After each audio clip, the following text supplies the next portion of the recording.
320 milhões de dólares. Calma, eu vou repetir, é isso mesmo. Este filme, The Electric State, sim, eu estou falando deste filme da Netflix, este filme custou 320 milhões de dólares.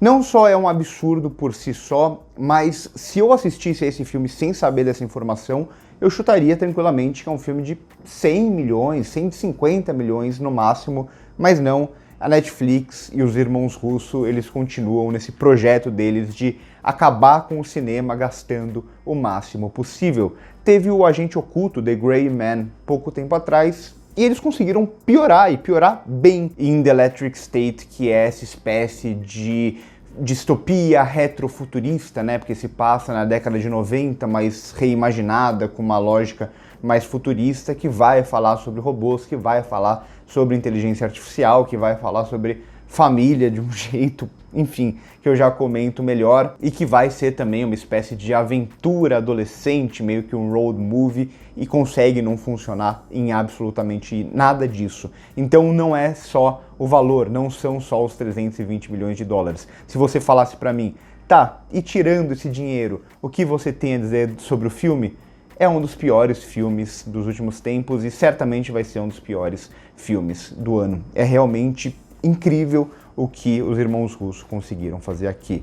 Mas já falo melhor sobre isso, só antes de mais nada, para você que assiste aos meus vídeos, que gosta dos meus vídeos e ainda não é inscrito no canal, por favor, se inscreva, ajuda muito o canal e você passa a receber também os vídeos. Você pode clicar no sininho aqui embaixo para receber cada vídeo novo. Estou produzindo cada vez mais aqui para o YouTube. Além disso, curte o vídeo se gostou ao final e também tem a opção de hypar, se você estiver vendo pelo celular, que esse vídeo chega a mais pessoas. Minhas outras redes sociais, meus outros projetos aqui embaixo no comentário fixado e também a opção de se transformar em membro. R$ 6,90 por mês, você ajuda muito esse canal a continuar a existir. Então vamos lá falar dessa grande bomba que é The Electric State. E aqui eu vou até ir para além do filme, né? Porque o filme em si nem tem muito o que falar desse filme, de tão genérico que ele é, de todas as escolhas que são completamente jogadas, completamente amadoras até, em algum sentido. Eu acho que tudo começa e a gente tem que olhar para os irmãos Russo e olhar para o que eles fizeram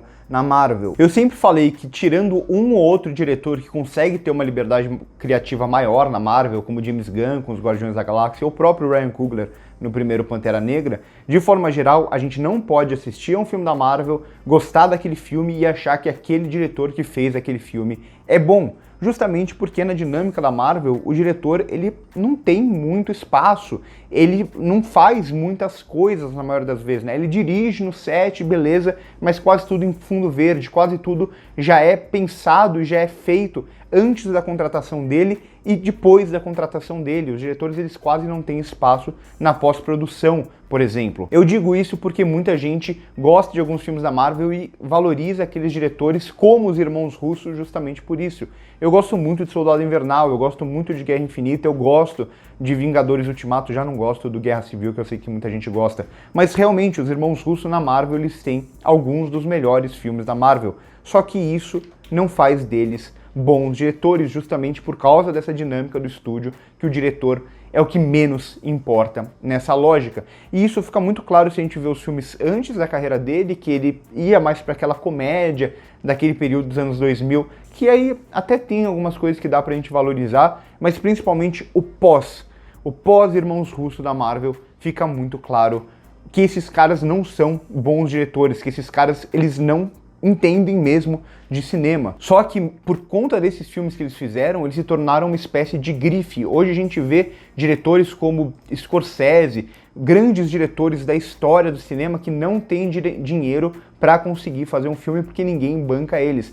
E os irmãos Russo se transformaram nessa grife que eles conseguem fazer filme de 200 milhões de dólares, 300 milhões de dólares, essa parceria com a Netflix, parceria antes com a Apple para fazer Cherry. Tem crítica aqui no canal de Cherry que é muito ruim, Agente Oculto é muito ruim, porque os irmãos Russo eles só funcionam dentro dessa lógica mesmo de estúdio com um produtor muito presente e que eles têm menos espaço. Quando eles acham que eles são grandes diretores e eles têm alguma liberdade maior, a gente vê esse bando de bomba. E não é só bando de bomba porque o filme é muito ruim. Eles realmente não têm conhecimento de cinema para criar narrativa, para criar essa dinâmica mesmo de escolha de planos. As escolhas de planos são muito ruins no filme. A escolha do humor aqui é muito atrapalhada, eles não sabem dirigir atores na maioria das vezes, né? A gente vê aqui a Millie Bob Brown numa atuação bem qualquer coisa, o Chris Pratt com uma das piores atuações dele na carreira como essa espécie de alívio cômico, Stanley Tucci no modo Stanley Tucci vilão. A gente viu Stanley Tucci em Conclave recentemente, uma das grandes atuações do ano passado, o Stanley Tucci aqui nessa versão vilão genérico, maligno. O próprio Giancarlo Esposito, que muitas vezes entra nessa dinâmica de personagens mais caricatos em filmes assim, e aqui não é diferente. O Ke Huy Quan também num piloto, tá todo mundo num piloto automático nesse filme. E falam que o livro que originou esse filme, ele é muito bom, né? É um livro muito famoso, muito popular e tal, não posso dizer porque eu não li, mas aqui nada pra mim funciona nesse filme, né? Nada, realmente nada funciona. Quase todas as escolhas são muito ruins. A escolha inicial já de criar um grande apanhado de informações para explicar tudo aquilo, tudo que aconteceu naquele mundo. Isso, na maioria das vezes, quando acontece, é justamente má escrita de roteiro mesmo, má direção do filme, justamente um filme que não consegue criar todo aquele espaço e precisa de uma grande introdução explicatória. Esse filme quase sempre ele vai recorrer a esses artifícios de explicação.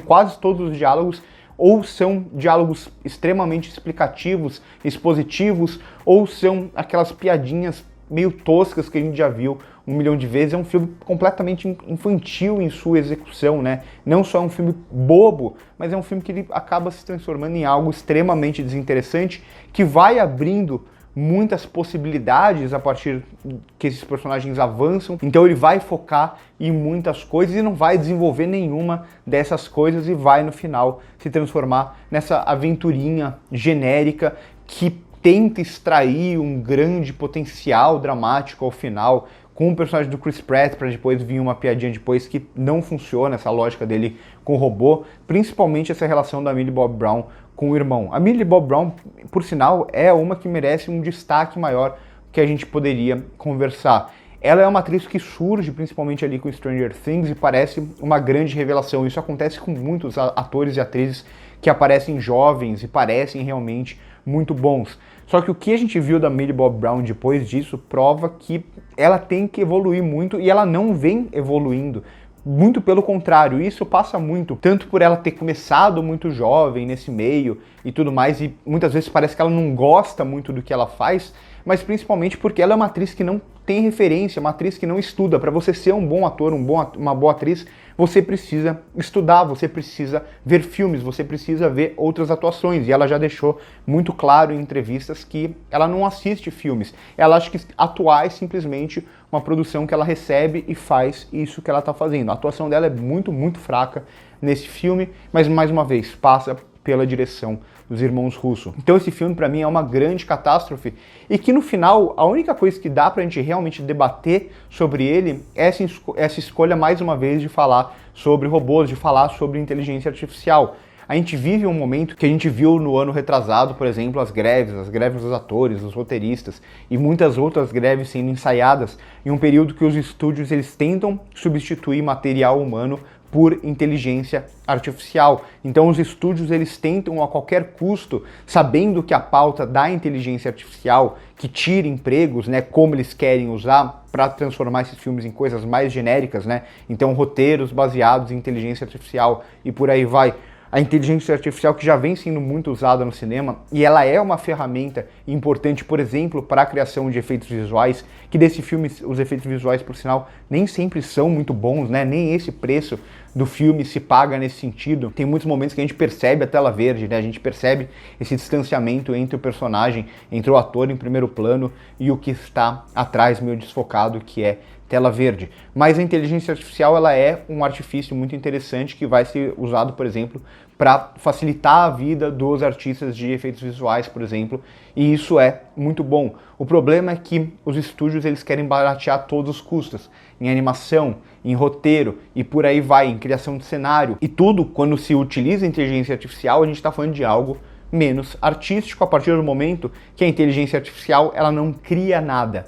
ela pega a partir de um banco de dados que já existe. Então essa ideia de um cinema mais genérico, um cinema que vai estar só replicando o que já foi feito antes. E aqui nesse caso os estúdios eles estão investindo muito forte nessa tentativa de humanizar a inteligência artificial, de humanizar o robô. Não que isso não exista na história, né? O cinema sempre trabalhou muitas vezes com esses robôs mais fofinhos, esse tipo de coisa. Mas nos últimos tempos a gente vê, e alguns até trabalhando muito bem, alguns filmes muito bons, como o Robô Selvagem, como Alien Romulus. Eu ressaltei bastante isso em um post que eu fiz no Instagram, como os estúdios estão investindo pesadamente nesse discurso da humanização da inteligência artificial. Esse filme, The Electric Dreams, na prática, a única coisa que resta é a gente debater sobre isso, como é mais um filme que tenta criar esse tipo de humanização. Essa é a humanização do Android, a humanização do robô e a humanização da inteligência artificial acima de tudo, né? Nós não somos apenas robôs descartáveis, nós temos uma consciência própria. E no final do dia, quem são os bonzinhos no filme são justamente aqueles que foram criados pelos humanos, que criaram uma consciência própria. Então, no final, para mim, todo esse investimento da Netflix só faz algum sentido justamente porque é uma pauta que a Netflix, que a Warner, que a Universal, que a Amazon e todos esses grandes estúdios e streamings querem defender atualmente, o uso da inteligência artificial, e se constrói narrativas a partir disso, né?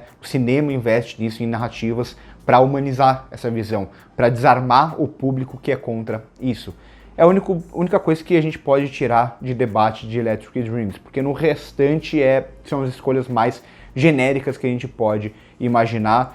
Realmente não tem muito cinema, né? Não dá para falar de Electric Dreams como cinema. Eu amo a minha profissão como crítico de cinema, mas às vezes é bem difícil, às vezes eu questiono muito das minhas escolhas. 320 milhões de dólares só de produção, tirando marketing e todos os outros gastos, na mão dos irmãos russos. Até quando, Netflix? Até quando, Netflix? Enfim, filme muito ruim mesmo. Então por hoje é isso, comenta aqui embaixo o que vocês acharam, se vocês já viram, o filme já está na Netflix. Curte o vídeo se gostou, se inscreve no canal se ainda não é inscrito. Se você discordar de mim, numa boa, Discord, a gente pode bater um papo, você pode gostar do filme tranquilamente. Aqui não é um veredito, é apenas eu tentando abrir o espaço para o debate, se faz cinema, discussão sobre cinema, debatendo e não se fechando. Por hoje é isso e corta.